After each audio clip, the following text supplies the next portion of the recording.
We have a great pleasure to have Farhan Anwar to open the session. And she's going to talk about Singapore's eight topics that we anticipated for so long. And Farhan got her PhD from NUS on biomedical science. It's a really good scientific training scientist, and she's charged on the senior assistant director for the National Climate Change Secretary under Prime Minister Office. So the floor is yours. Thank you so much for the introduction. Thank you for to the organizers of SenSem for inviting me here today. It is with great pleasure that I'm here. Previously, before I joined National Climate Change Secretariat, I was with NRF for about 2 years, and I was actually the head of CREATE. So I'm quite familiar with some of the work that the SenSem scientists have done over these years, and it is quite a bittersweet moment for me today to see the end of SenSem, sort of, but I'm still very heartened that there's a lot of research work that's still ongoing in other forms, in other ways. That's collaborations within the CREATE programs itself, and also with our local universities and agencies. So I would like to actually congratulate SenSem, and I hope to see more of such research coming out in Singapore. So I'll try to keep my presentation brief, because being an ex-scientist, policy work and everything can get a bit too tiring, especially after lunch. So I'll try not to put anyone to sleep. Okay, so my talk will be centered on these three key things. Basically, I'll just give you a quick overview of why climate change actually matters to Singapore. After all, Singapore is such a small country.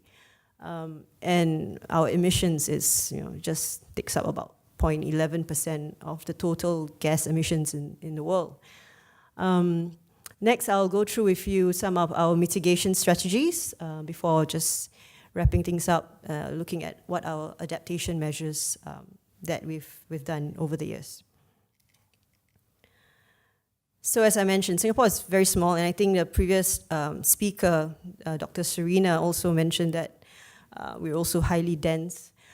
To add on to what she said, maybe to give you some perspective, Singapore is about 1/10 the size of Shanghai, but our population density is twice that of Shanghai. So we're very, very densely populated. And to make matters worse, we're actually a low-lying island city-state. We lack natural resources, and also we don't have a good source of water, and we're highly urbanized. Most of our energy needs are imported from our neighboring countries, and we are also dependent on fossil fuels. More recently, we felt the impact of climate change, not only through flash floods back in 2010 and even 2011 and 2013. Lately, in this past June itself, we felt that, I'm sure all of you have felt that the temperature has gone really, really, really hot.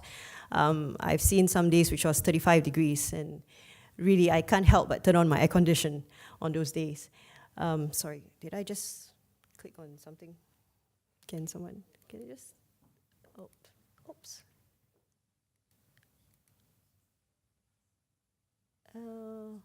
This is when technology fails me.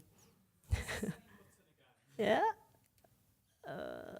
Yes, thanks. Yeah. And in 2015, you see that there was a case where the plankton bloom occurred due to the hot weather. For us, as I mentioned, although we're a small country and our emissions don't really make up such a big proportion of the total world emissions, we still do our part to be a responsible citizen. We take part in we contribute our international efforts through the United Nations Convention, the United Nations Framework Convention on Climate Change. And in 2015, we actually played a crucial part in negotiating the Paris Agreement between some of the big major parties. So we're quite proud of that. And as of February this year, there are about 132 countries that have ratified the Paris Agreement, which makes up about 80% of our total gas emissions. For Singapore, we've made a pledge for our 2030 pledge, which is to actually reduce our emissions intensity by 36% from our 2005 levels. And we also intend to peak in 2030 and to stabilize our emissions, which is actually a very big, ambitious plan for us, considering that we are actually resource constrained and we are dependent on our energy imports. Some of the strategies later on that I'll go through quickly with you involves improving energy and carbon efficiency, reducing our carbon emissions in our power generation, developing and deploying low carbon technology, and of course the last thing is to make sure that not only do we increase awareness with the public, but to get everyone together to make sure that we actually achieve our pledge. Before we actually set out to plan our strategies, we actually looked at what was Singapore's emissions profile, just to give us an idea of where were the big emitters in Singapore. And this diagram actually shows you that the industry sector actually takes up the biggest part of the pie, which makes up about 51% of our gas emissions, which is then also followed closely with the power sector. So these are the two main big gas emitters in Singapore. And when we came out with our pledge, it was actually a concerted effort throughout government where a lot of agencies, various agencies were involved, such as the Ministry of Environment, Ministry of Foreign Affairs, Finance, National Development, Trade and Industry, and also the Transport and NRF. So this was actually a very big collaboration that we had to work together towards achieving the same aim, which was to put out a pledge that we could, that was ambitious, but yet something that we can work towards. And part of this working group that was set up, the organization that we set up, it's called the Interministerial Committee for Climate Change. There were actually 3 working groups under it, and the 3 working groups looked at the international negotiations part, the mitigation part, and also the adaptation. So for our mitigation work, as I mentioned earlier, the power sector actually took up a lot of the bigger part of the pie of our emissions. And for mitigation working group, they looked at it and they came up with the following strategies to promote more energy efficiency in our power generation, such as waste-to-energy plants. Such plants would help us to optimize our resource and energy recovery. There's also plans to have the co-location of integrated waste management facility. This will be located in Tuas, together with the water reclamation plant that PUB has over there. So besides the waste-to-energy plants, we are also encouraging more solar deployment in Singapore. We aim to actually double our solar deployment up to 350 megawatt peak by 2020, and thereafter 1 gigawatt peak. And this is, we expect to do this with the help of the Solar Nova program. PUB is also involved in test bedding floating solar panels because, as you know, Singapore is very land scarce. We don't have many places where we can actually put the solar PV. So looking elsewhere besides rooftops, having them on reservoirs is another way of us trying to find more space for the solar panels. For waste and water, a lot of our colleagues in PUB have also, PUB and NEA, are working to help to promote and increase the recycling rate up to 70% by 2030. And for the water treatment, our wastewater treatment, there's plans to pilot a co-digestion of food waste with water sludge. And this is expected to help us generate twice the amount of electricity for our demands. For households, we also have, NEA has also introduced a lot of schemes over the years. Some of them involve the minimum energy performance standards, which helps to ensure that appliances that we have out there in the market actually meet certain energy performance levels and standards. There's also the mandatory energy labeling scheme, where it allows consumers, it provides consumers with information on the appliances that they wish to purchase so that they can make a more informed choice. There's also plans to have a pilot program to introduce smart home technologies, and one of the places where they're thinking of doing this is in Yuhua, the HDB estate. Buildings also play a big part in helping us mitigate our carbon dioxide emissions. BCA has been very aggressive in ensuring that most of our buildings today actually meet Green Mark standards. So as of today, it's 31% of our buildings are Green Mark certified, but they aim to have it 80% by 2030. BCA is also encouraging a lot of the building tenants to retrofit some of the older buildings. And this would also help in improving the energy efficiency of the buildings. And as we know, Singapore is a hub for data centers. We make up about, I think, 30% in Asia alone for most of the data centers being located here. And they also consume a lot of energy. And we don't expect this energy consumption to decrease. In fact, it will increase over time. So a lot of work is being done to see what are the ways and means that we can reduce the energy demand in data centers. There's in fact a tropical data center trial, a pilot, that will study more on this. So for transport, we aim to achieve 75% public transport use during the morning peak hour by 2030, and this is up from 66% in 2015. Ministry of Transport and LTA have intend to actually double their rail network to 360 kilometers by 2030, which is about the rail network density of most of the developed countries. And they also intend to grow the bus fleet by 1,000 buses by 2017. And likewise, the walkway network is expected to quadruple. And we are looking at trying to integrate transport hubs. For private vehicles, we already have the COE and the ERP in place. We are currently reviewing the carbon emissions-based vehicle scheme this year. And there's also the fuel economy labeling scheme. And recently, you might have seen the news that they are piloting the 1,000 electric vehicles. The LTA are also, MOT and LTA are trying to also introduce the 2,000 charging kiosks. So that's one of the ways that our transport sector is trying to contribute in helping us reduce our carbon emissions.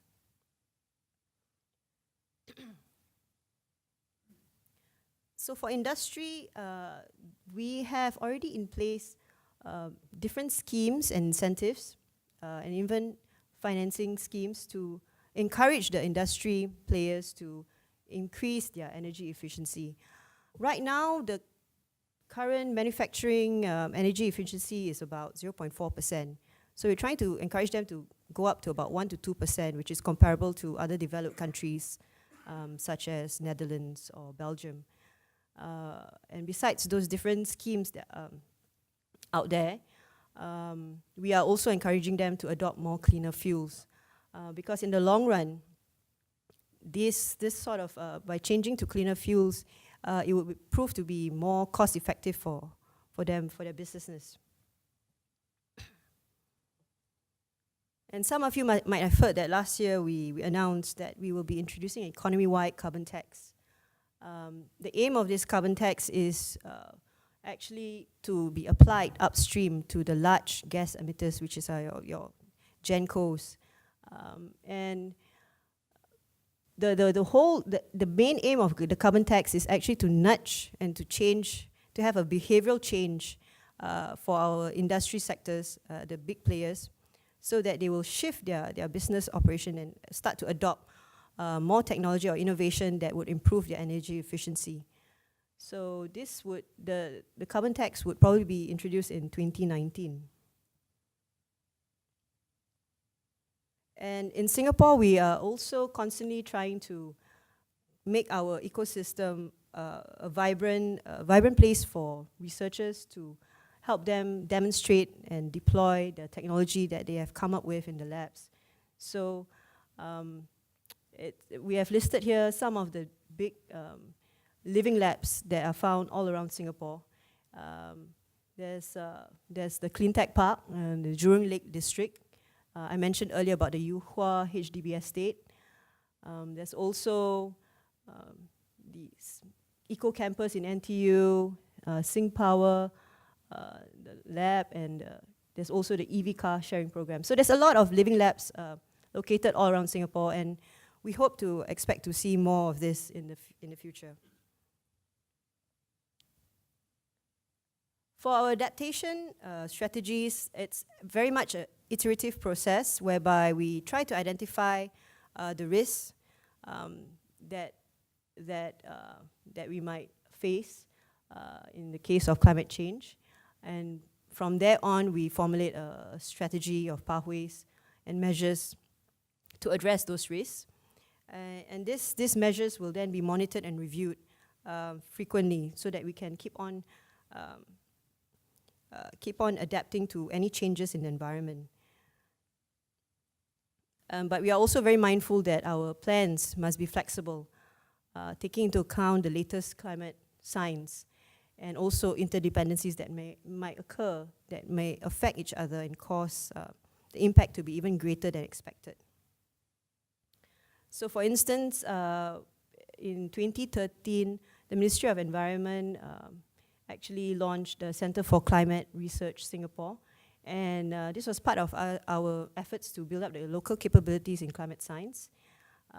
The Center for Climate Research Singapore helped us produce a study, which was the second National Climate Change Study recently, that looked at, they actually looked at some of the climate projections for Singapore all the way up to 2100. And in that study, it showed that Singapore will most definitely experience greater rainfall, increase in sea level, and also with the daily temperatures going up to 4.6 degrees.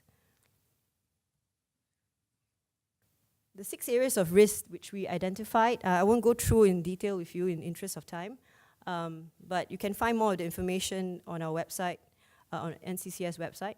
But the 6 key areas here that we looked at was, the first was the coast, our coastline. How do we protect our coastline from rising sea levels? The second one was, how do we minimize the floods? Third is protecting our biodiversity, which is actually a very important aspect. The fourth is resilience, which is a bit more indirect. It's more resilience in public health, how the heat, increasing heat might affect like heat stress and productivity in the people, and also our food security. The fifth and the sixth basically looks at how we can maintain and protect our infrastructure and making sure that our essential services keep on running, along with our buildings and our communications are not affected.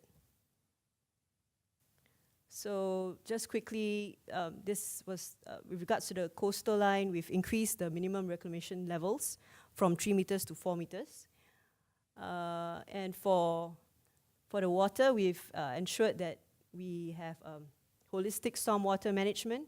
There's also, PUB has actually done some work where they've looked at excess rainwater and how they can actually store it underground. We are also looking at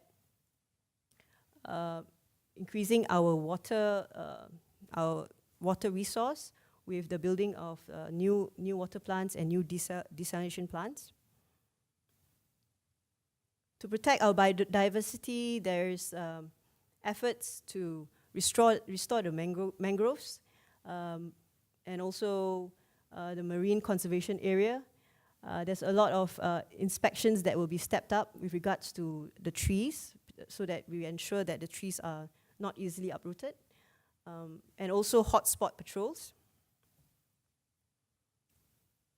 For public health, there's also concern about increase in dengue incidents, and work has also been done to see how you can mitigate this by introducing the Wolbachia bacteria into the dengue the Aedes mosquito.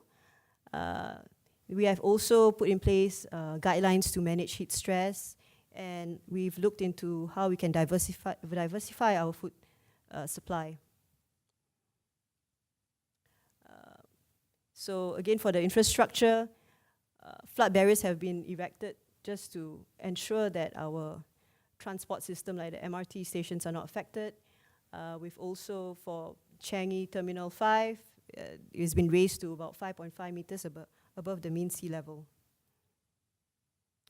For buildings, there's of course inspections that are done periodically to ensure that the buildings, the slope is stable and the buildings are not impacted by any extreme weather events. As I mentioned, that a lot of work has been done to identify the risks, but there are still gaps that exist in the system. In that, what about the indirect impacts of climate change, especially now that we see more increasingly so, such extreme weather events are more frequent. So, what would the indirect impacts of climate change lead to? Would it lead to intensification of competition over food, fresh water, and other things like you see climate refugees? So recently we saw in America there was a terrible heat wave in Phoenix, and I think some of you may have seen the reports where flights were being cancelled because the planes couldn't generate enough lift because of the hot air. So these are some of the examples of what I mean by indirect impacts. That is really truly unexpected.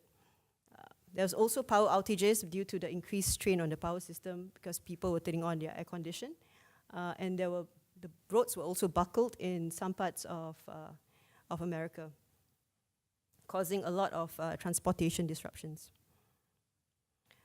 I think the main point that I want to say also that for this presentation is what can the scientific community do with regards to climate change. And a lot of the work that's come out, that I've seen today, and that's come out not only from SENSAM, but other parts of the CREATE programs, I'm quite heartened to know that there's a lot of research that we can use. And for the mitigation work, I've just quickly highlighted some work that has come out in the papers. I think some of you know Eric. I think he presented yesterday. He was featured in Straits Times, where he looked at the air quality at bus stops, and that a lot of commuters waiting for buses could have some form of health impact due to the exposure to pollutants.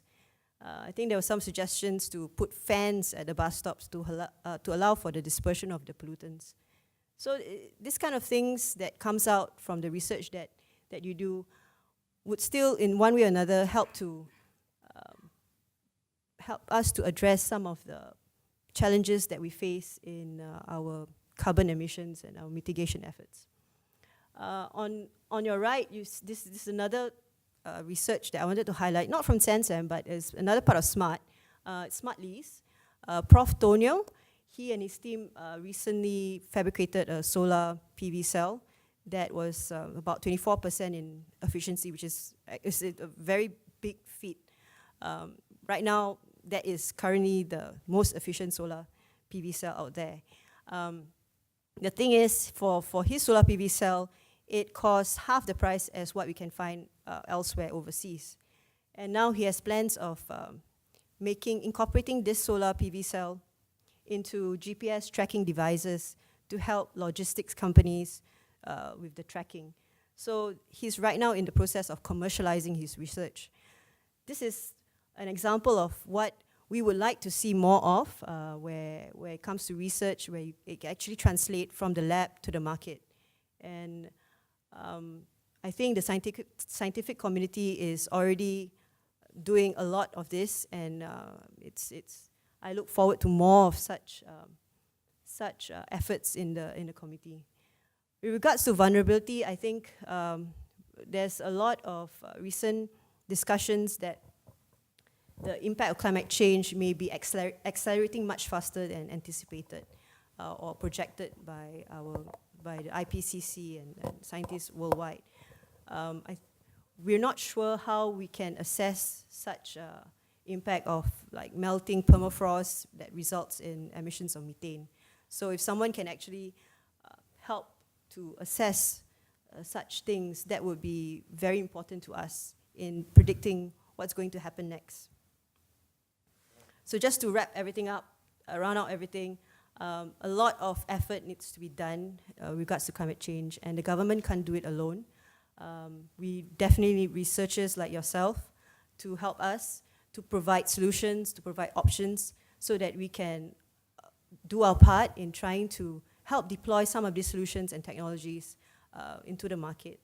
Ultimately, our goal is really to help reduce the carbon emissions and actually keep this climate change from going out of hand. So I really thank you for having me today. Thank you. I guess we have to move on. I'm sure you will get a lot of questions in the panel. So the next speaker is Dr. Xianghe Li. And Xianghe came from UC Davis and joined our CENSEM as start from a postdoc and now is a research scientist, and instantly become our in-house expert in regional modeling. So Xianghe is going to talk about contribution of the fire and the non-fire aerosol to the regional air quality. Yeah, okay. Good afternoon, everyone. My name is Xianghe Li. Thanks, Chen's introduction. And I have been working at CENSEM about 3.5 years. It's a quite a long time. I'm glad that I have this opportunity to giving a talk to present my work in the last one, the CENSEM workshops. So I like working in the CENSEM. One of the most important reasons is that because I can enjoy the nice view just outside my windows. And being a PhD student, normally you only can stay in the cubicle. It's quite frustrated. The nice that we have the windows in CENSEM office. But not always, you see that the views here is quite nice, but it's not always the case, Somehow you will see the views just like this. And if you see the outside, like this picture, and you will say, oh, well, this is another hazy day again. So you will know that, okay, because the sunlight is scattering from the small particles, so the visibility drop down a lot. So you can see the fuzzy outside and not really clearly, and even you barely can see the buildings in this photo. So that's why the visibility is the one thing that people can realize, okay, the air quality actually is not good today. So we look at the visibility data in the past decades. We realize that actually the Singapore's visibility, we call it low visibility day, is getting the worse and worse. So this is the data from 2003 to 2014. So we define the low visibility day is when the visibility less than 10 kilometers. Okay, so look at Singapore in the past decades. Especially after 2011, we can see the frequency of the low visibility day is dramatically increased. And until to 2014, it's kind of 100%. But the people will wonder, say, well, I don't feel our air quality is so bad. But you see, sometimes it's just under the borders that you probably not to realize it. And when you mention about, haze is coming, you probably just realize, well, that's because in Indonesia I have a fire again. Well, is that always the case? So in our studies, actually we find out the haze only contribute kind of about the 1/3 low visibility days. So the red colors over here is in our model to simulate how the fire aerosols contribute to low visibility day. So in the past decades, you see the fire only contribute kind of about the 34% low visibility day. So it's 1/3. So how about the other 2/3? So in this design, the model designs, actually, so we only can define that, okay, the other 2/3 is probably is from the other pollutant. So we also look at the seasonal pattern. So we know the haze season in Singapore, I think most of you are resident here for so many years. And then we know the major haze seasons, they from the kind of August to the October. And maybe it's the November. And then actually, we probably have some people notice that actually a small peak in the kind of from the March to the May. So we try to dig out, okay, lots of haze season is always from the fire or from the other pollutant. So in this study, actually it's already published early this year. So we identify the fire source in the 5 different regions. So we have the mainland Southeast Asia, the label is S1, Sumatra, Java Island, able S2, Borneo, and the rest part of the maritime continent is the S4, and the northern part of the Australia.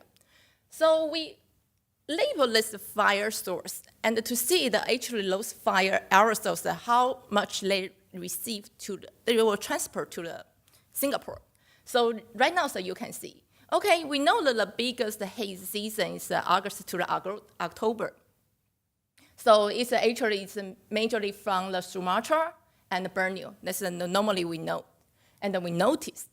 And then actually another one, the kind of small peak over here, is from the mainland Southeast Asia.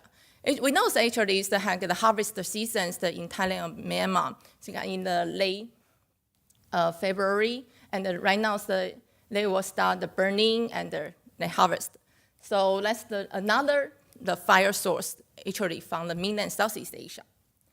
Okay, so we know, just like a previous slide I mentioned, 1/3 the low visibility day contributed by the fire. How about the other 2/3? The other pollutants, where are other pollutants from? Guys, my previous speakers mentioned about actually Singapore has a kind of potential, a lot of the emission source. Traffic, shipping, and industry. So those are kind of domestic emission sectors that actually, so we normally will not pay attention on it. But there are things that are more and more research come out, like Eric can measure that, how the traffic, the PM 2.5, the emission, and then I think there are some the Smart Institute also that look at the industry emission. So those the domestic emissions that actually we should take a look at it. And of course, somehow maybe transboundary pollutants from the surrounding countries also will transfer to the Singapore.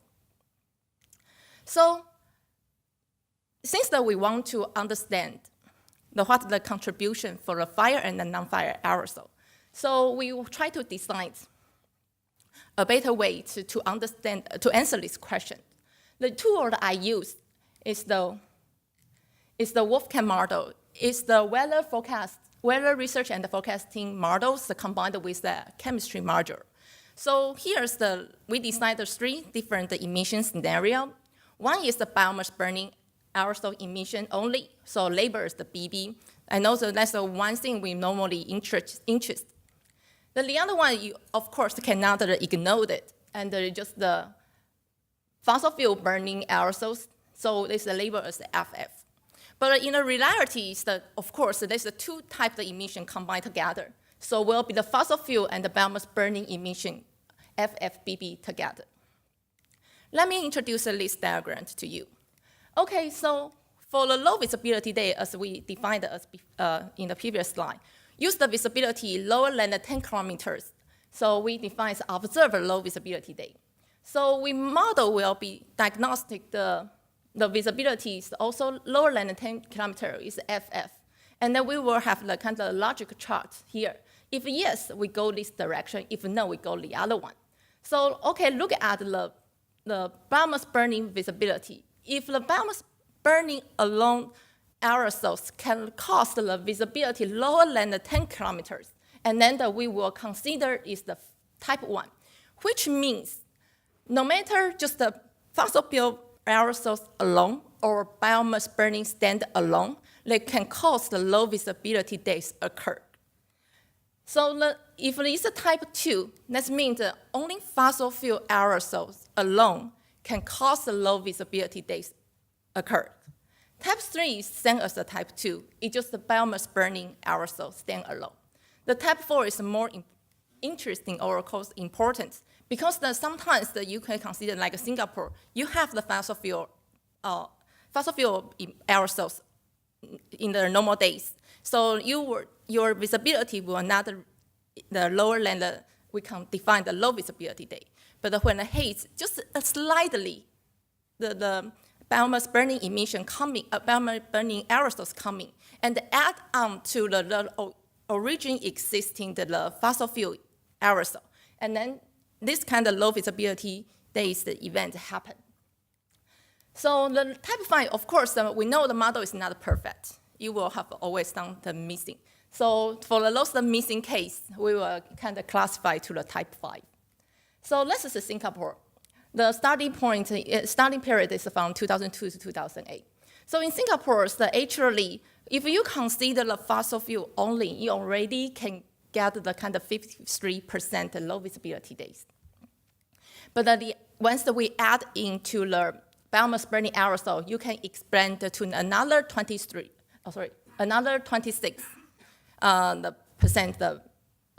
low visibility days. We not only just look at the Singapore, we also study another countries. And like in Bangkok or Kuala Lumpur, fossil fuel aerosol still is the major source for the low visibility day.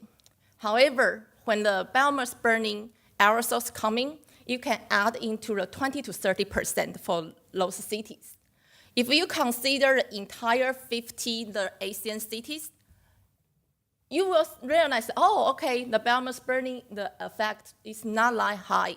That's because a lot of cities, just like Jakarta, they are domestic the air pollution a lot. So when you add into the biomass burning, actually, it will not really, affect their already really bad the air quality. So not just the visibilities that I mentioned before. We also use the index analysis to look at how the ozone or PM2.5 impact the air quality and the health. So air quality index here is just like we use the PSI in Singapore.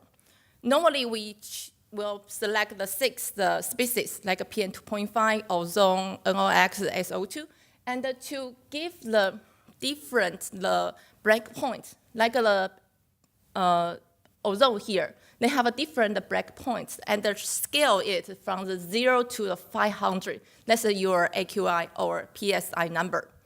And then normally, in the public, so in the governments, they will to provide those PSI number only based on the highest PSI species to the public.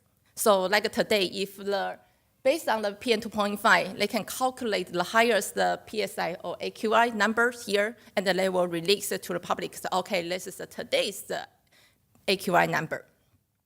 Okay, so normally, I think the most 90% in Singapore, you receive the AQI number is come from the PM2.5. So look at here. If we consider the fossil fuel or biomass burning alone, so you can see the list,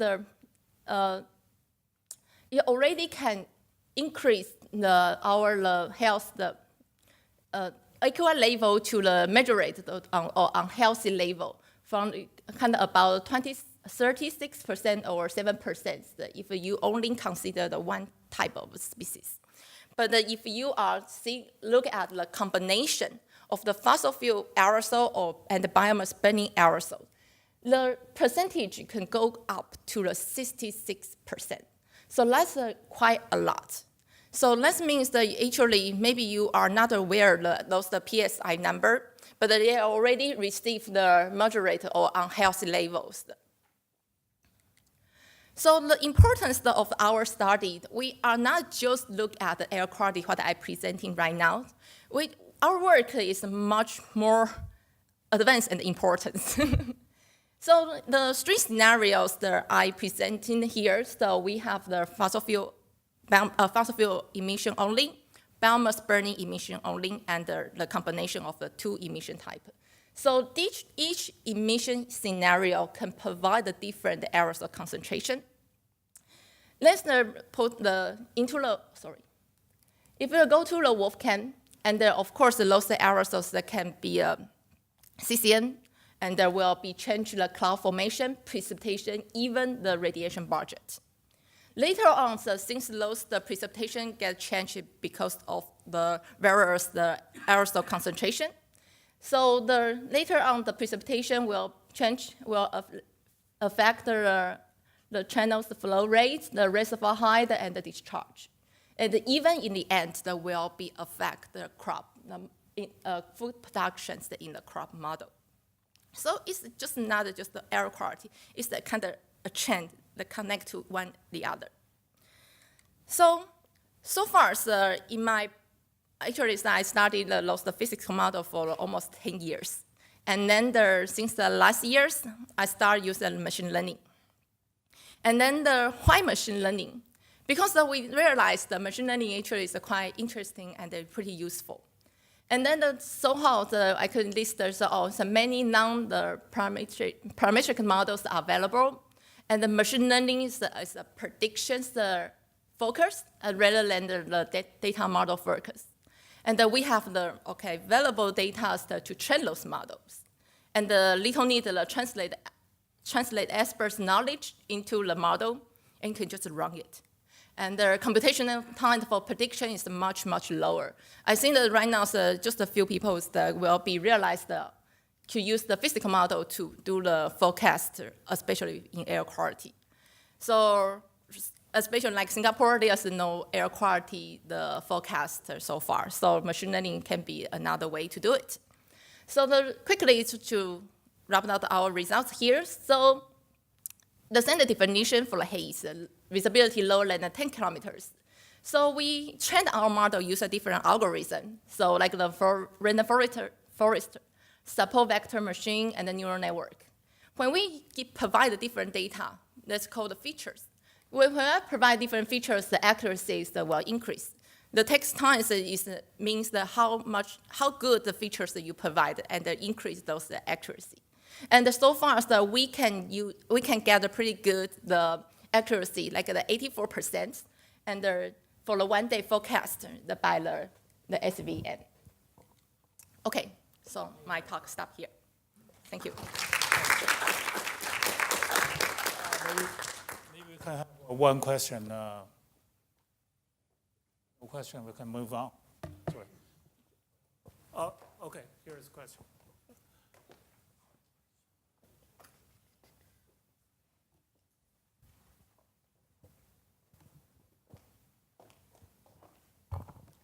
Thanks for the great talk. So in the flowchart that you were showing, there was a type 5, the missing, and it looked like actually more than 20% in Kuala Lumpur, it's 50% of the emission. Can you elaborate what are these? I assume the building emission or some other categories coming in, which is very significant. Yes, actually, in Singapore, in our initial results, also is a lot missing. But it turns out that we realized that actually, like in Singapore, is a lot of road dust. They call it anthropogenic dust, and it's not be involved in the current emission inventory. So those aerosols, we have to consider it, and those are not exist in the current emission inventory. So I believe like the Kuala Lumpur and the Bangkok, they're also missing the anthropogenic dust. Okay, thanks. So next talk is Dr. Alex Cope. Alex came from the enemy's territory, joined CENSEM. That's what official name for Harvard, I guess. Okay, so Alex ever since works with collaborates with Charlie Harvey, and he's going to talk about a tropical peatland. So, floor is yours. Hi, everybody. I'm very happy to be talking with you this afternoon about our project on tropical peatlands. Because there isn't much time, I can't cover everything in the project, so I'll just focus on something we've been working on recently and where we're going from here. So, as you may know, drained tropical peatlands in Southeast Asia release carbon dioxide, either by aerobic decomposition by microbes, or it could also happen by fire. And our project has been focused on trying to develop a basic understanding of how these systems work, and therefore to be able to use that information for mitigation, for decision support, for things like that. Okay, so the area around Singapore, as you may know, there is quite a bit of area of low-lying coastal regions that are covered by tropical peatlands. These are environments where the soil consists almost entirely of organic matter, by definition more than 90%, but usually more than 99%, because waterlogging in the swamp suppresses the decomposition of plant matter. So over 99% organic matter means also that it's over 99% combustible. So if you have a fire in a peatland, not only the plants catch on fire, but the soil can catch on fire, and it's almost impossible to extinguish until the water table rises. So the fires are a contributor to haze, which is an expensive problem. But even without fires, you still have substantial greenhouse gas emissions when peatlands are drained. It's about 20% of land use and land cover change anthropogenic emissions, or about 2% of total human emissions are from draining of tropical peat swamps. Maybe not much, but much more than Singapore, I suppose. First, let me just cover some basic things about the way that the peat accumulates in peatlands. So peat piles up. I'm going to try to press the right button here. There we go. Peat piles up in mounds. This is a section through a peat swamp in Sarawak, and these lines are actually the water table. So at first, it might seem very strange that the water table has a curved or mounded shape coinciding with the peat surface. Why doesn't the water just drain out of the peatland? Well, there's two things to notice. First, the scale is very exaggerated, so the curvature is actually very, very gentle in both the landscape and the water table. But also, the reason it does drain out, it's just continuously replaced by rain coming from the sky. So on some level, these landscapes, they have to have this kind of mounded or domed shape, because rain comes from the sky, it has to go somewhere, it goes downhill. And as you get closer to the streams or rivers or ditches bounding these peat mounds or peat domes, the amount of water that needs to be transported per perimeter is larger, so the gradient has to be bigger. So they have to form into these mounds. And one of the things that people figured out in the 1970s or 1980s in tropical, temperate peatlands rather, is that there's some maximally curved shape for these structures, because if they're too curved, then water flows out too fast. There's no more water logging, and peat doesn't accumulate. If they're too flat, then you get pooling of water, and peat accumulates faster, because it accumulates because of suppression of decomposition by water logging. Okay, so there's this sort of feedback cycle where you have accumulation of peat, which generates the shape of the landscape, but the topography and its hydrologic properties, its transmissivity. That determines how groundwater flows, and that, along with rainfall, determines where the water table is, which in turn controls how peat accumulation occurs. So this is like a dynamical system. So in order to understand how this stuff works better, I established a couple of field sites in Brunei, on Borneo, in one of these peatland areas. And then we did a lot of different things. Again, I just want to sort of have one shock and awe slide to say the different things that we were working on, but I'm only going to focus on this last thing, peat formation and decomposition. But besides setting up the field sites, we also did a lot of work on the biogeochemistry of peatlands, on soil processes, soil efflux. Then there's a big engineering component of the project to build sensors led in recent years by Adali Ali from our group. But again, I'm going to focus on this. So I wanted to have a slide with everybody's name. It kind of looks like the ending credits to a Star Wars movie, but Anyway, many people in SMART, many students, many interns, our counterparts in Brunei, and lots of collaborators. So just to focus on this one question for the duration of my time. And an interesting thing that you may have noticed about that earlier slide showing the water table is that the shape of the water table is always the same. So it moves up and down, but the shape of the water table remains static, even as the water table rises during rain and falls after rain. So this is these vertical bars, that's the rain. The water table shoots up, but this looks like one squiggly line, but it's actually 5 different places that we're measuring the water table relative to the surface that are separated by more than 2 kilometers. So it fluctuates in a very unusual way. Now, this is partly because the hydrologic properties of the peat are grossly similar in different parts of the peatland because it's formed by basically the same process. But that's not enough to explain the uniform fluctuation. It also has to do with the fact that the curvature is uniform in a particular kind of way, which I'll explain in a second. And so once the peatland has this sort of limiting curvature, you get this uniform fluctuation of the water table.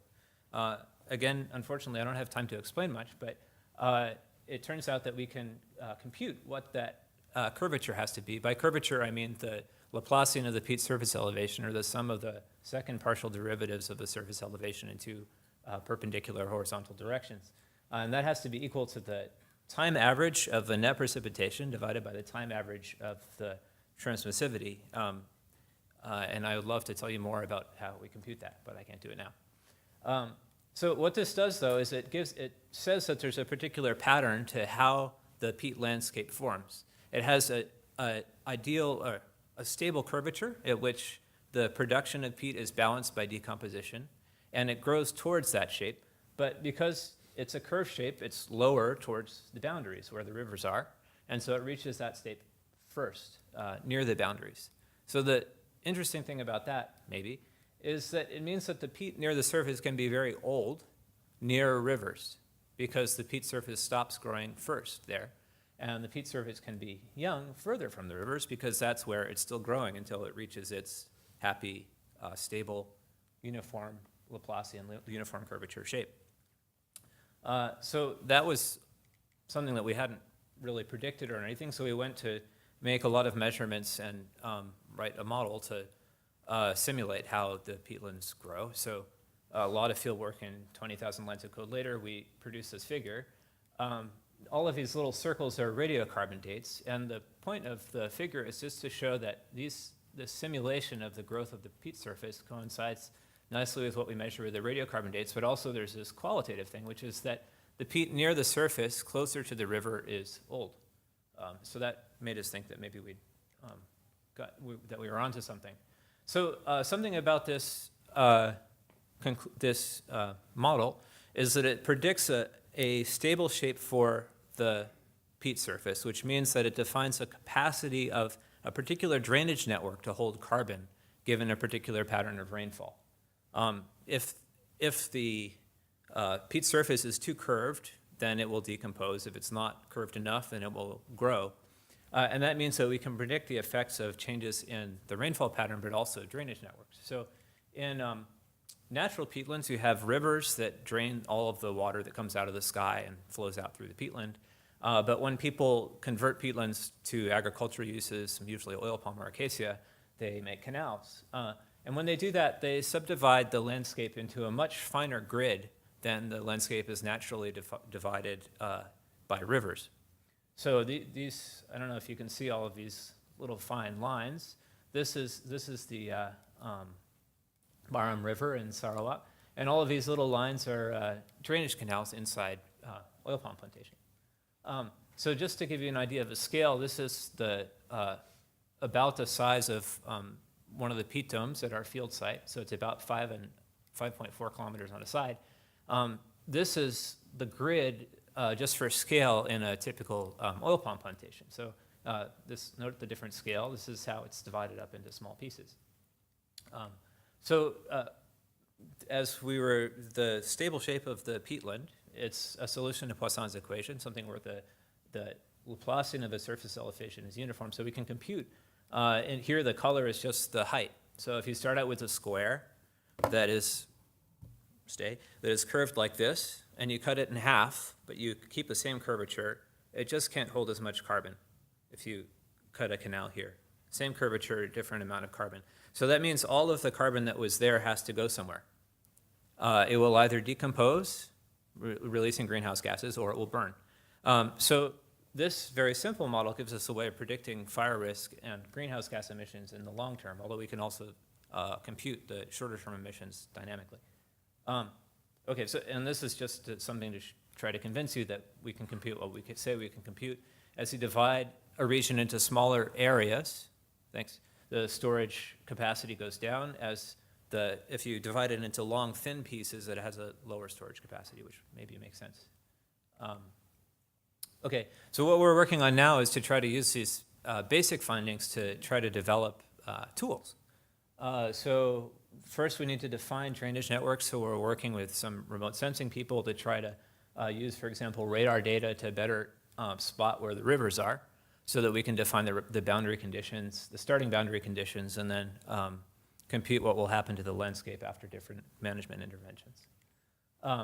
So again, to summarize, through our project, we've been trying to understand how peatlands work. There's this basic, or very basic finding about the geomorphology of peatlands has, turns out, management implications, and we're now working to try to use that to build decision support tools for people developing plantations, people in government managing peatlands, that sort of thing.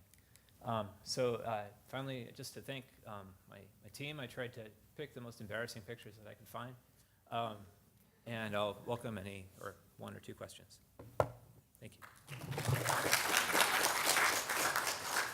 Thank you, Dr. Cobb, and thank you for keeping on time as well. Much appreciated. Ooh. I'll stay away from the speaker. Does anyone have a question or two, Chan?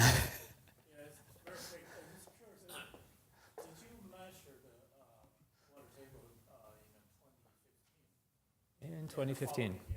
Yes. So how different that compared to 2012? Lower. It was a dry year.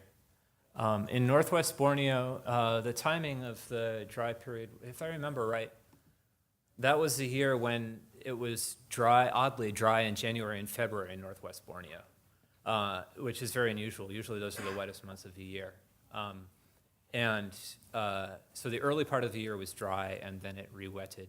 But still, this is a pristine peat swamp, so the lowest excursion of the water table is still only like 30 or 40 centimeters below the surface. I don't know whether I answered your question. Oh, yeah, I can talk with you more about that, actually. Yeah. Anyway. So next up, we're going to have Yo Lik Yan, who is a PhD student in Sansam working with Chen. Lik Yan's going to talk about the impact of various aerosol emissions on rainfall and also hydrology over the Mekong River basin. Thank you, Benjamin.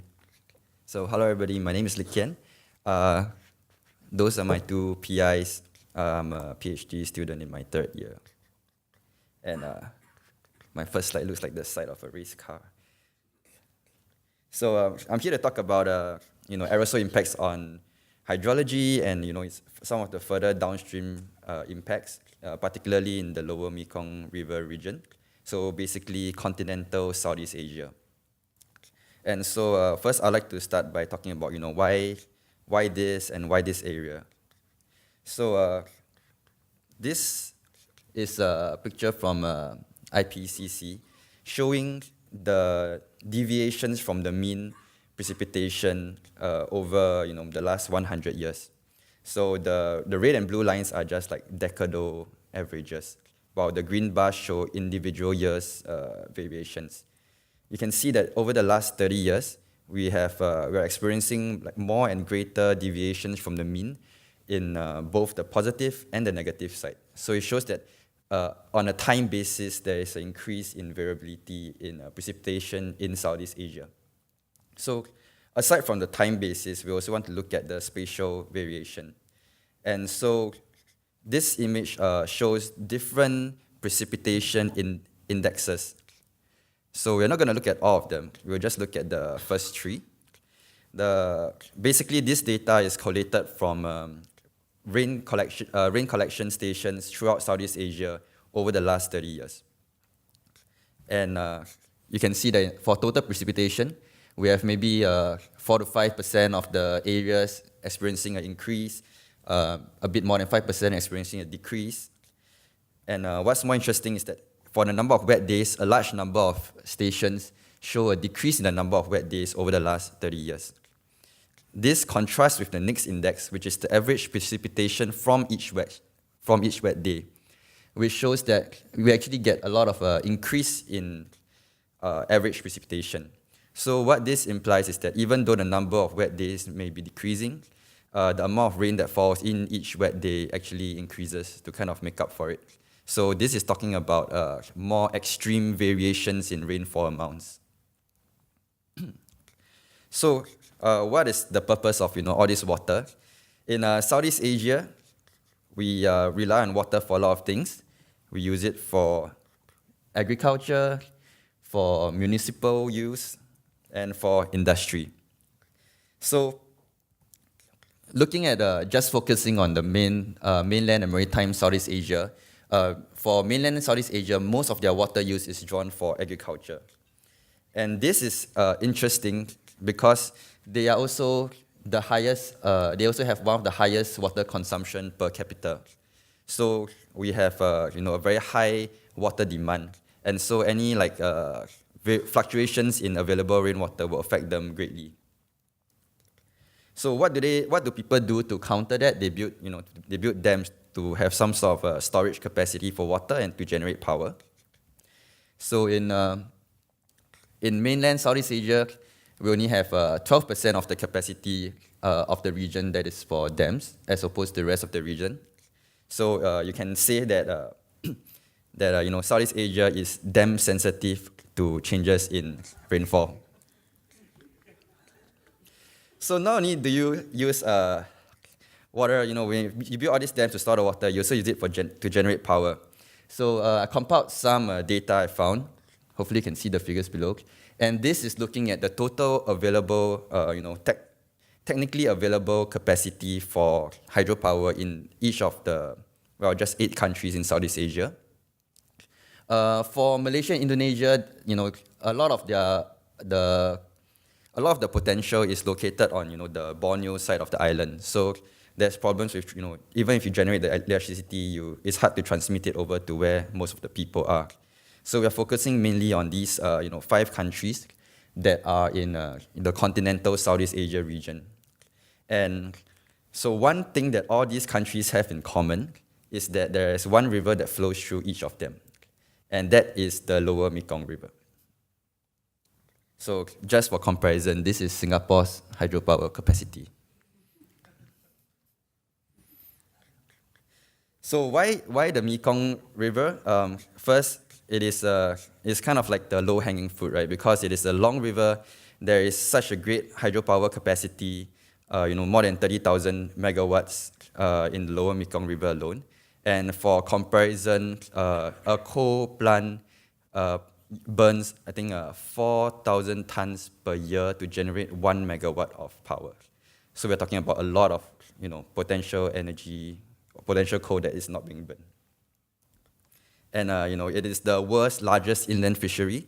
The Lower Mekong accounts for 84% of the flow and 79% of the catchment area of the continental Southeast Asia region. So that's why this area is very fascinating for us to study. So another interesting thing about the Mekong River is that the flow distribution varies greatly along different stages of the course. So in the upper 2 boxes of the lower, so basically I should probably back up a bit and explain that the Lower Mekong River is basically every part of the Mekong River that is south of China. So the Southeast Asian region, anything north of that is considered the Upper Mekong. So the first 2 boxes, they are from the upper streams of the Mekong River. They are dominated by mountainous forests that has slash and burn agriculture there, and a lot of their dry season flow comes in from the Upper Mekong, but a very, very small amount.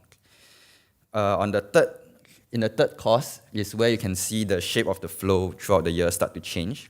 That's because it is getting contributions from large tributaries from Laos. In the fourth box, the shape changes even more, and now you're getting contributions from Cambodia, and also that region contributes about 25% or a quarter of the total mean annual flow. And finally, you get right down to the delta, and you actually can see a strong, like a spring neap tide variation. So you get 2 cycles a month. So you have probably seen this slide before when Xianghe talked about the downstream effects of aerosol emissions. So what I'm doing is actually downscaling some of the runs that she's done into a high resolution cloud resolving, using WRF-Chem to a cloud resolving state, and then using the forcings from these models to drive WRF Hydro, which is a hydrological model to simulate like a soil moisture as well as river flow rates. And ultimately, what we're trying to do is to see how these potential changes in emissions can affect agriculture or power generation use.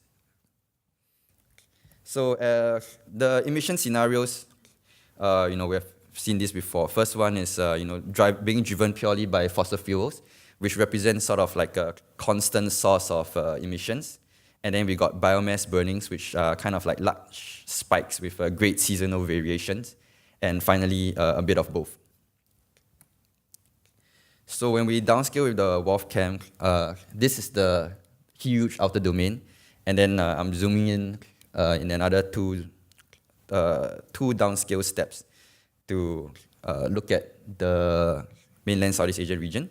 And we use resources from NSCC to do all this heavy lifting.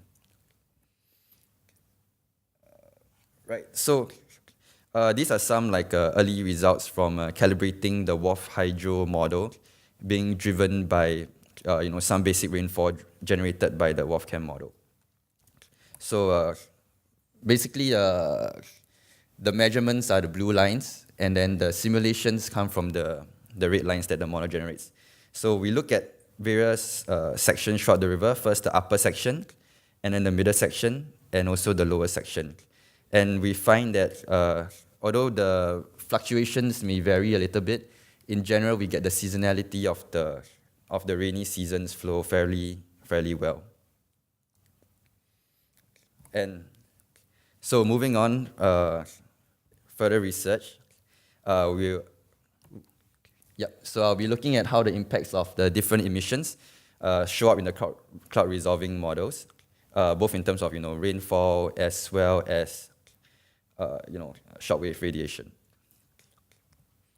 And these changes, if they are different, how they affect stream flow variation throughout the year, because the land has a capacity for storing water as well, so it'll be interesting to see what changes.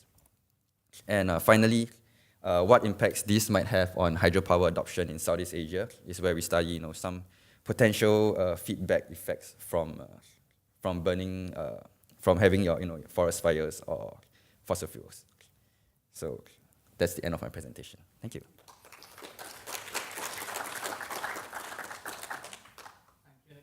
Again, well within time. It's good that the humor was flowing and I felt swept away, quite literally. Thank you. So is there a question while Professor Al-Tahir comes up? Any questions for Lik Qian? Okay, Stefan.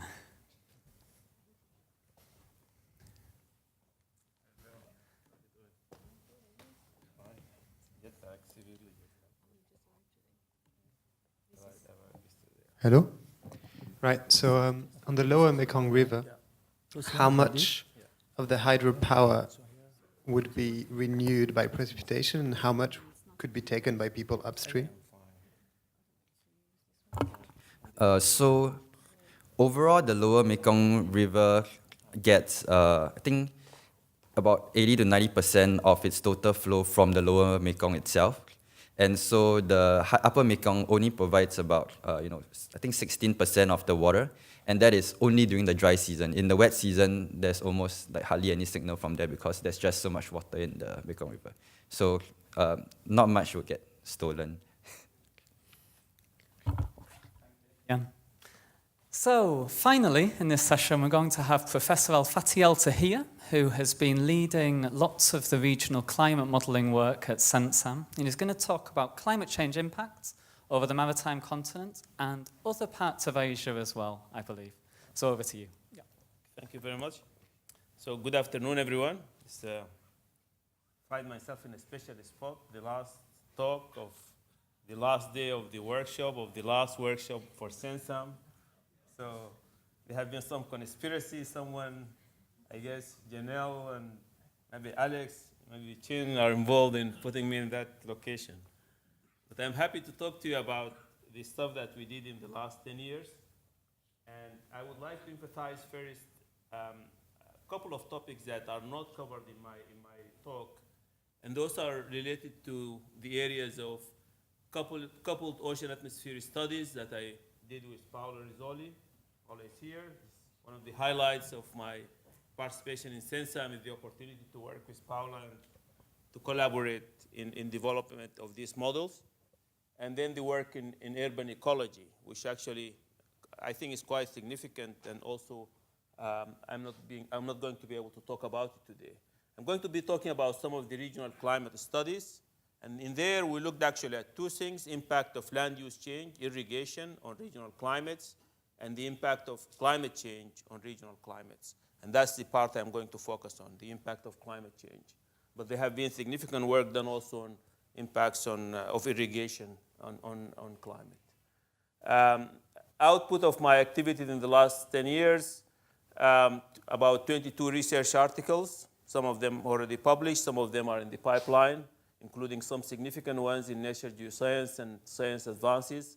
The Science Advances one just got actually accepted last week, and I'm going to talk about some of those results today. There have been 2 MIT doctoral theses.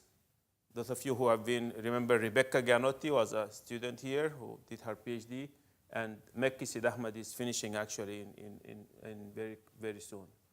5 research associates with their names there. 2 of them moved to become assistant professors, and we're happy to have Professor Im with us today. And Peng Fei Shou, who worked with me, and Paula is also a professor in Michigan Technological University. So what I would like to focus on today is really regional climate change impacts in Asia. And this is really summarizing in several studies that we have done. So I will just be covering the highlights of those studies. This is work done by Suchul Kang, Yunsin Im, and Jeremy Paul, all collaborating within this group. Most of the focus that I had in my group in the last 10 years is really about regional climate models.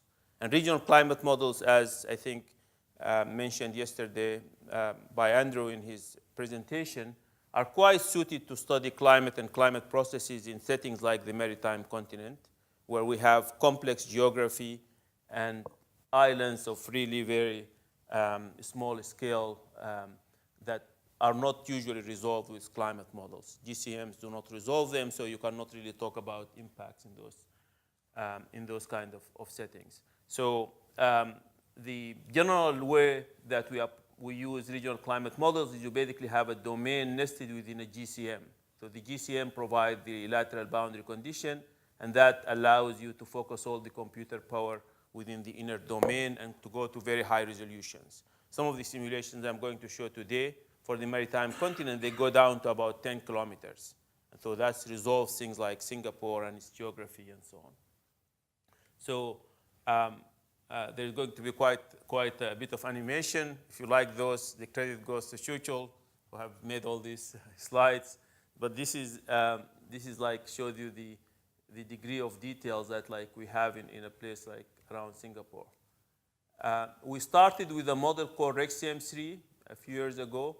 And each of these is like a PhD, Marcella, Gianotti, Winter. Those are all some of my PhD students, and each of them contributes to developments of components of the model. So eventually we decided to call it the MIT Regional Climate Model. And that's the tool that we use in most of our studies over Asia, over Africa, and other regions, North America too. It's a three-dimensional sigma coordinate hydrostatic compressible primitive equation, RCM. So that's the jargon we use to describe these tools. It has representation for all things like aerosols and chemistry, rainfall, land surface processes, all kinds of things. And those are the references for the updates for that. A few years ago, we started looking at the issue of climate. We brought in this new concept of looking into, everyone is looking at temperature. A lot of the studies that we looked at, we heard about today and yesterday is about what's going to happen to the global temperature. We propose that maybe a more appropriate way or more efficient way, if we would like to talk about impacts on health and comfort like we heard yesterday, and that we focus on a different variable which we call wet bulb temperature. And if you go to any meteorological station, you'll find basically two thermometers. One of them is called the dry bulb thermometer, and the other is called the wet bulb thermometer. And so these are really standard measurements that are done every day, everywhere. The dry bulb thermometer gives you the temperature, the regular temperature that everyone is familiar with. The wet bulb thermometer is usually used to be able to retrieve information about humidity. So if you tell me what the temperature and what the wet bulb temperature, then I could tell you what the humidity is. So that's how it's being used usually. What we are proposing is that this variable in itself is a valuable variable that's measurable, that's observable, that there is a huge records of it in the past, and that we should use it in itself. So what the definition of the wet bulb temperature is that the temperature that an air parcel would attain if cooled by evaporating water into it until it saturates. So that's how it's defined. And so it's a measure of both, if air temperature and humidity. And so if we think about heat waves and heat stress, people don't care only about temperature, they care about temperature and humidity. That's what makes things uncomfortable. So if we think of the cooling of the human body, the main process that's really responsible of cooling of the human body is perspiration. So heat gets basically, metabolism generates heat at the rate of about 90 watts per meter square, and the human body, a healthy human body, has to get rid of that heat. And the most efficient way to do that is perspiration. Okay? And the way that happens is that the inner core of the human body is at 37 degrees centigrade. All of us who had children and your children get fever, you take them to the hospital. When the temperature is above that, you know you are in the danger level. You get at a point where you just like take a towel and cool them down if the temperature gets to that. We all experience that. So that's the inner core of the human body, and you don't want it to go above that. The skin of the human body assumes 35 degrees centigrade. Actually, again, the skin of the human body assumes the wet bulb temperature. So you could think of the human body as a big bulb. If the thermometer had a small bulb, this is a big bulb, and the temperature of the skin assumes the wet bulb temperature. And so if the temperature in the inner core is 37, and if the temperature at the surface is like 33, 30, 20, then you could get rid of the heat by just the circulation of blood and then conduction of the heat outwards. When the temperature of the skin, however, approaches the 37, then you cannot get rid of heat. And here you get into really not just comfort, you get into survival issues. So the heat stress that I'm going to talk about today is really a different type of heat waves that we are talking about. It's not the regular heat wave that makes you uncomfortable. These are heat waves that could kill you if you remain out there in like for 6 hours or so. Until recently, until a paper we published recently, that used to be like just a theoretical concept. It was never simulated that the temperature, the condition would reach that level. And what the paper we published actually in Nature Climate Change a year ago or so, it showed for the first time that this is a possibility. With climate change, it's possible that you could experience conditions like that. And so then you start limiting survivability, habitability of regions as a result of climate change. And that's why this paper got a lot of attention. We projected for the region around the Persian Gulf that this region here would be the first region on Earth to reach that level of heat conditions. And that only in summer because of combination of high humidity and high temperature. These pictures do not show very well, but this purple color over there points to locations where that threshold of about 35 degrees centigrade is reached. Okay. So you see it here in histograms in places like Dubai, which is a popular spot for tourism. You could easily reach that threshold. It's not something that's happened every year, but as a possibility that it could happen like once every 30 years. When it happens, if humans exposed to that, and here already we are averaging temperature over 6 degrees over 6 hours, if you are exposed to that, then that's that basically could kill you, even for a healthy person. You don't have to be old or thick or anything. It's just you cannot survive that condition. So that had been simulated for places like Dubai, Abu Dhabi, and Qatar. So that's the work we did over the Persian Gulf. And building on that, we started looking at maps like this.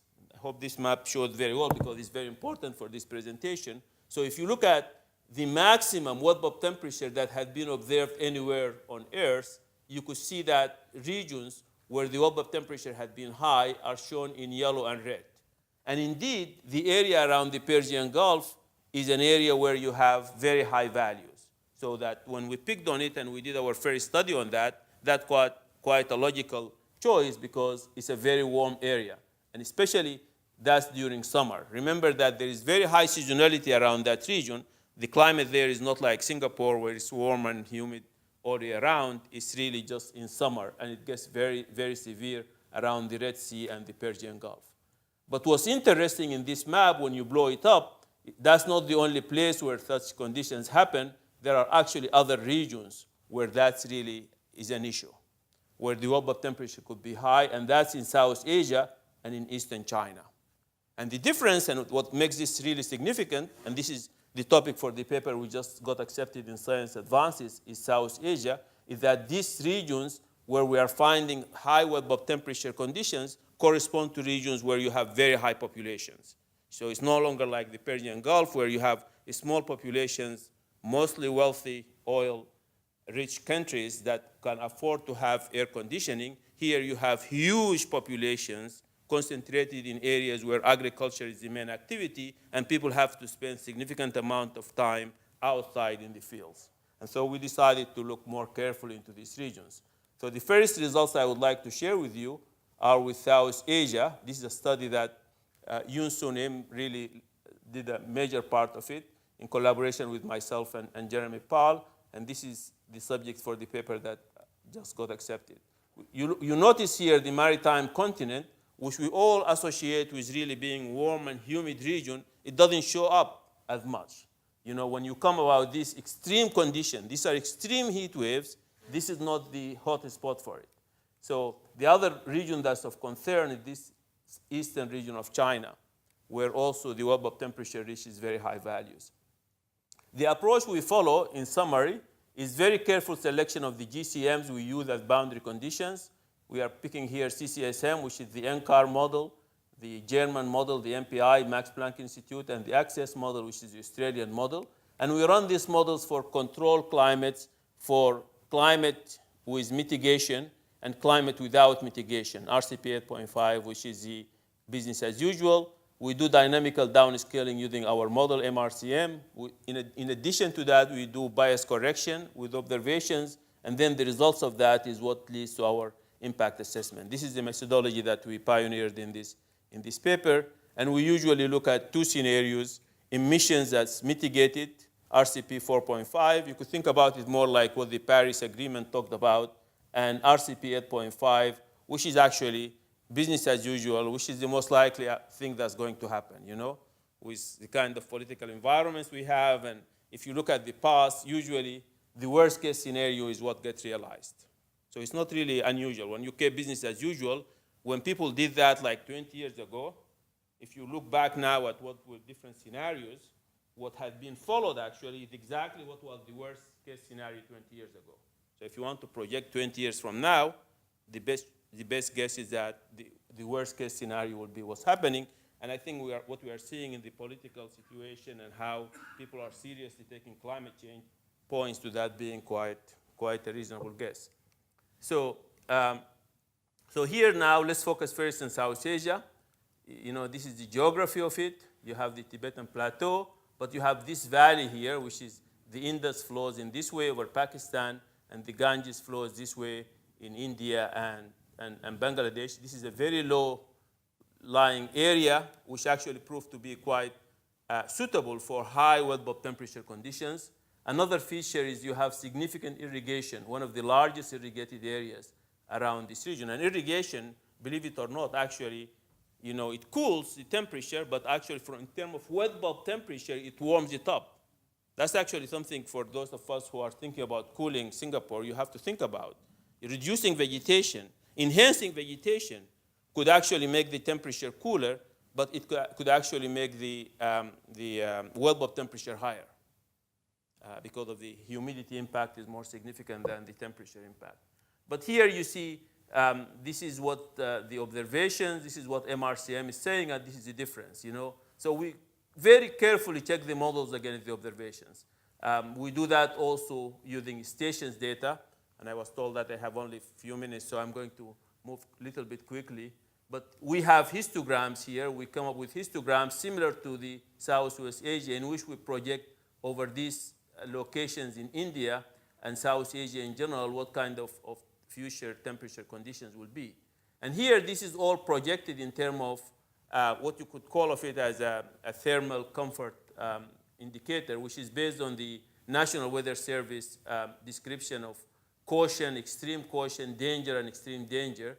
And you see here for the South Asia, the conditions are already, you get significant heat waves, and so you are likely to get deadly heat waves as you move into the future. And so that's the case for the South Asia. Here you look at it at the National Weather Service heat index, and you see the same thing, basically very, very extreme conditions that could happen in that region. The problem with that is that that region is a region where the population density is very high, is among the highest population density in the world. The GDP is among the lowest, and people work in agriculture. So that combination of high population density, low GDP, necessity to work outside, when you have hazards from temperature conditions, then you're really putting a very, very lethal combination. So another region that we looked at is China, and for the sake of time, I'm going to skip that, but we get similar results for China. Let me just move to the maritime continent, which is the region of interest here. We looked at this region, and here, over the maritime continent, we looked at the stations. The data record we have is not as good as other regions, so we looked at only some stations, Brunei, Singapore, Medan, and so on, that we had data for. We made projections also into the future, but you notice that the values of the wet bulb temperature that you get here under these maritime conditions are not as severe as the values that you could see in South Asia or Southwest Asia. So here, using the same measures over the wet bulb temperature, and this is the National Weather Service classification, the colors are not very clear here. There is another line, so you don't get into the extreme danger. You only get into danger with this region compared to South Asia, where you get into extremely dangerous conditions. Again, even under business as usual, you don't get into the extremely dangerous conditions. So the last thing I would like to mention is really important for this region. We also looked at precipitation over the maritime continent. And the model we have actually does a very good job in simulating the distribution of precipitation. This is time, and this is latitude. And you see this is TRMM, which is the satellite data on precipitation, and this is what the model simulates. And here you have the changes that happened in that rainfall distribution. And what you notice is that there is a significant drying that happens around the period August, September, October, simulated by the model for this region. And what that really tells us is that, you know, if you look at stations like you look at the Malay Peninsula or northern Sumatra, you see significant reduction in rainfall that happens during the time of January, February, March. If you look at the southern region, like southern Sumatra and Java, you see significant reduction in rainfall that happens during the July, August, September, October time scale. Singapore falling in the middle, we simulate reductions that happens in both periods. So it gets effects from both sides because on one side, it gets impacted by rainfall from both sides. What that really means is that seasonality of rainfall, and this is the important result, is that seasonality of rainfall is projected to increase significantly. So we developed the measure for seasonality by the maximum rainfall, the months of the maximum rainfall, the minimum rainfall, divided by the long-term average rainfall. And as a result, when you look at that measure, you see that seasonality of rainfall over places like Singapore is likely to increase by 33%. That's actually a very significant conclusion in my view. Actually, before we get into that, we understand why that's happening. The reason that's happening is because there is a strengthening of the monsoonal circulation that happens during this period. So you see that this is the climatology and this is the changes. So the changes are such that you have more subsidence in the southern part during this August, September, October period, and that results in significant reduction in rainfall. So these changes in seasonality have implications to several processes actually. You know, adequacy of reservoir storage capacity. Singapore had built all this storage capacity by building reservoirs to store water. And the one main design factor in designing those reservoirs is basically the difference between the maximum and the minimum flow, because you usually store water from the months of maximum flow to the months of minimal flow. So that's something that gets impacted by seasonality. Seasonality of dengue, which is something that we studied. This is the main topic of Mekki's thesis, which is done under SENSAM, is to understand seasonality of dengue, and that's likely to be impacted by changes in the seasonality of rainfall. Dynamics of peat. I think I read the paper that the PNNS paper that Alex and Charlie and their group, and one of the main impacts of climate change comes through the changes in seasonality, and so that could be a factor. Water stress for natural vegetation and forests is another factor.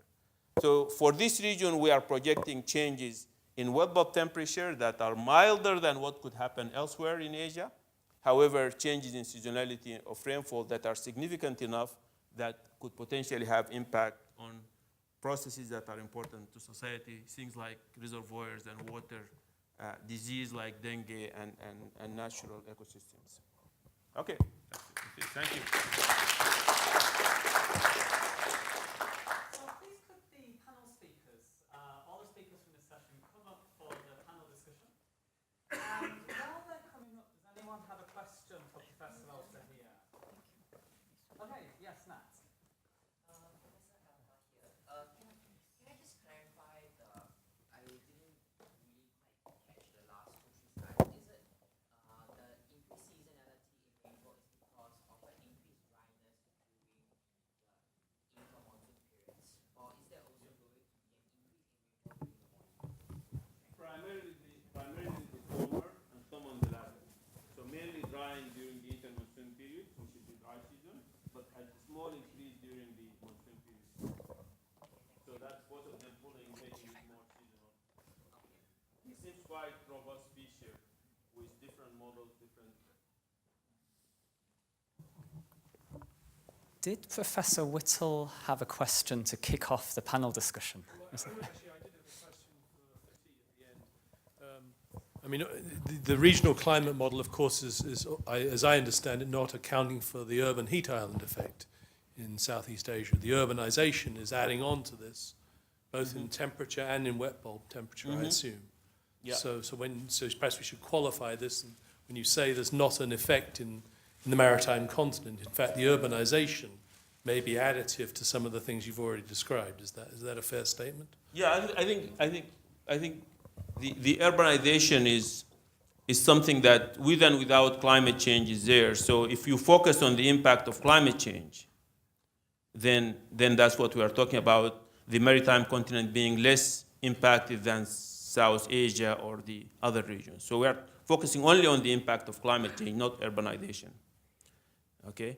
However, I think when we talk about urbanization, and I attended the session yesterday about the urban heat island and all those, we have to be really very careful, especially when we use measures at only temperature.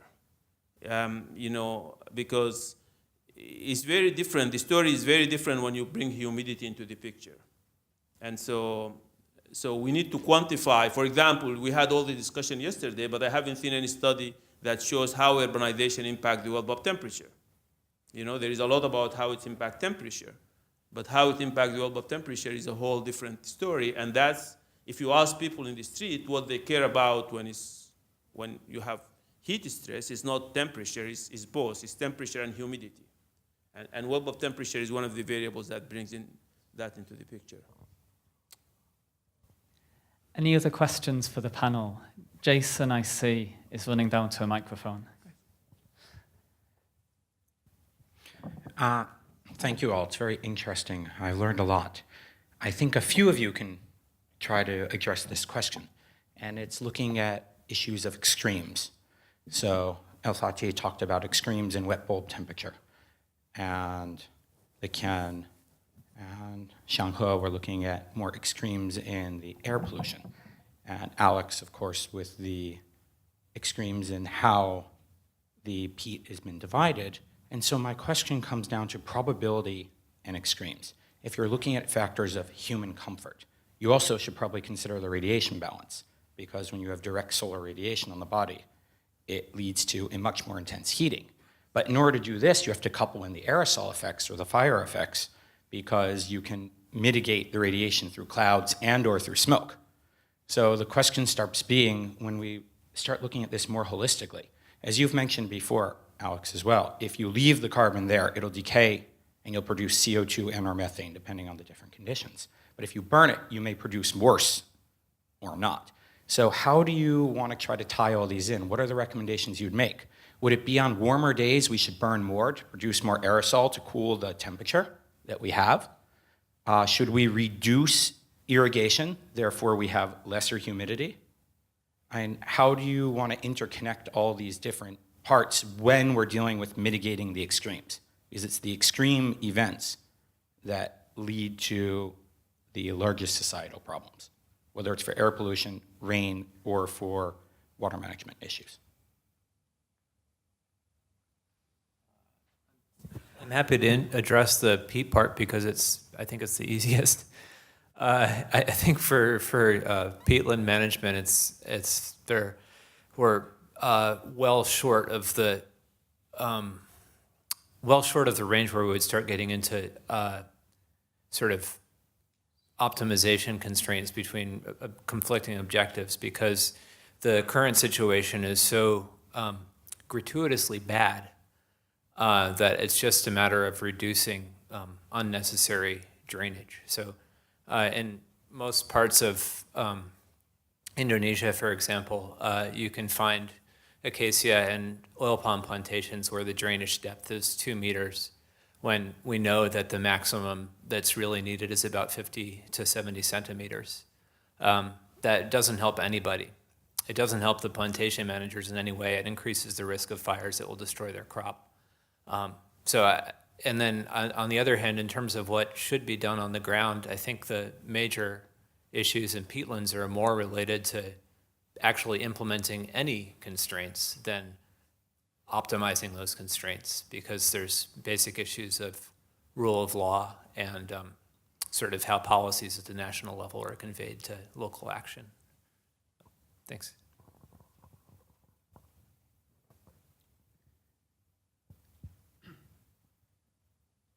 Good afternoon. My question is more related to the first presentation. So first, thank you for sharing with us the motivation of Singapore and the government to fight climate change.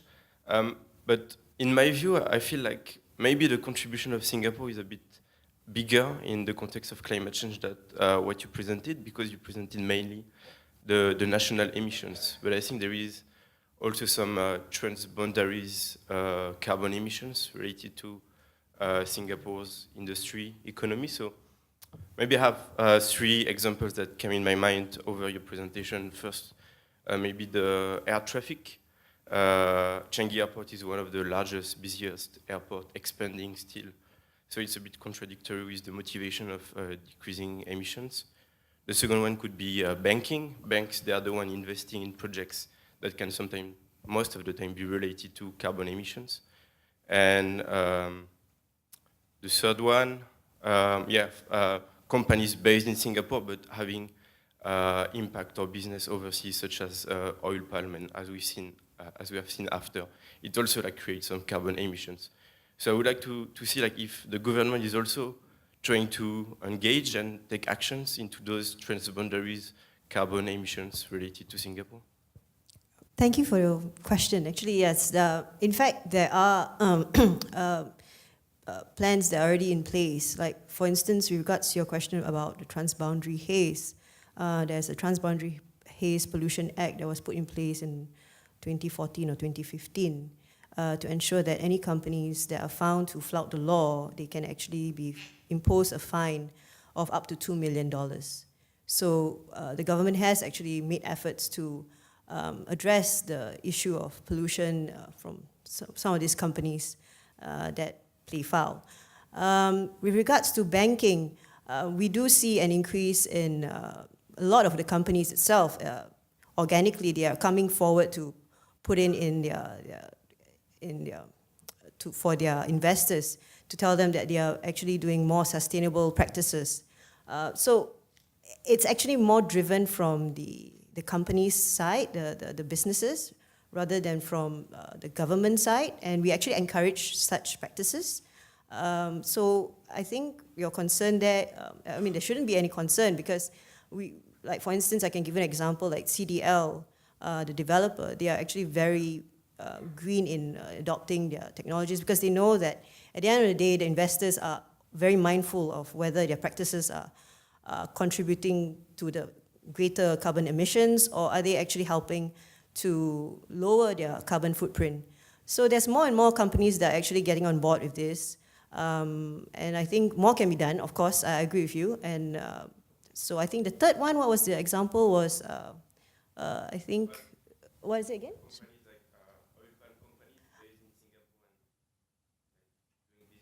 Yes, so that's why we implemented like the carbon tax. Carbon tax was actually part of our strategy to actually address this issue of how these companies, the big gas emitters, we're trying to encourage them to move towards more energy efficient and low carbon energy sort of practices. So the carbon tax will only be implemented in 2019 and we're still currently under discussions with a lot of these industry players. But right now we are still planning to have a carbon tax between $10 to $20 per ton of carbon equivalent that's emitted. And from our work, we see that it is probably going to impact like about 30 to 40 companies, which makes up about 70% of our gas emissions. So there are a lot of work that's ongoing, and I agree with you that more can be done, and we are making the effort to actually do that. We also have a lot of public engagement with not only the companies but people on the ground trying to raise awareness. I think as individuals also we play a part in driving the market, making companies, putting the pressure on the companies to adopt more sustainable practices. Thank you. Any further questions or comments? Yeah, I also had a question for Fabian. You gave a pretty thorough planning from a Singapore government on all this mitigation things. I was just never mind. I never read anything related to the short-lived species such as aerosols and nitrogen oxide, all these things. In my opinion, talking about mitigation, a small country like Singapore probably emphasize on a greenhouse gas might be missing a target because like you said, all these carbon emissions pile up 100 years from Singapore, probably the only small fraction, and we're talking about 100 years lifetime species. So one big country, 1 year, so it would be take 100 years of Singapore to accommodate. But on the other hand, although these species like aerosol or the ozone through the production, so these things clear climate impact and also impact on weather. Although their lifetime is rather short, but if things persistently exist, the effect is a lot more important to Singapore, and I think mitigation should be put on first. And I didn't mention even the air quality issue, so I was curious. There must be some planning on that. So would you like to, Yes, indeed, we are looking not only at carbon dioxide emissions, but also the other greenhouse gas emissions. As part of our international work with the UNFCCC, Singapore, with our pledge, we are also expected to do measurement and reporting and verification of all these other gases, like you mentioned, like NOx and SOx. So when I presented earlier about the mitigation of carbon dioxide, it's not only about carbon dioxide, because normally when you have emissions, it comes with your NOx and your SOx. So it consists of those other greenhouse gas emissions. That being said, methane, I mentioned methane, and methane is actually is a much worse gas compared to carbon dioxide. It causes, much, I think it's about double that of, yeah, that's right. Yeah. So these are the things that we are looking out for, and what more we can do, and that's why we need the help of the research community to help us understand better some of the challenges that we are going to face. Policymakers may not be able to understand some of the consequences that may occur not only directly but further down the line. As what mentioned by our speaker Al-Fateh, the wet bulb temperature. Wet bulb temperature is actually quite important in determining the heat stress. We are also looking at that because we recognize that there are some reports that are coming out that show that heat stress can impact productivity. And we're not talking about people who are working in the construction industry and all that, but people who actually work in the offices. So it's this kind of studies that we are ongoing. It would take more of whole of government sort of effort, and also, like I mentioned earlier, we need help from the research community to help us address some of these challenges going into the future. Because really, I think when you talk about climate change, it's a very complex problem that not one party can address alone. This has been a very stimulating discussion. I think we're going to have to take further discussion offline and officially end the session because we are running over a little. So let's thank our panelists once again.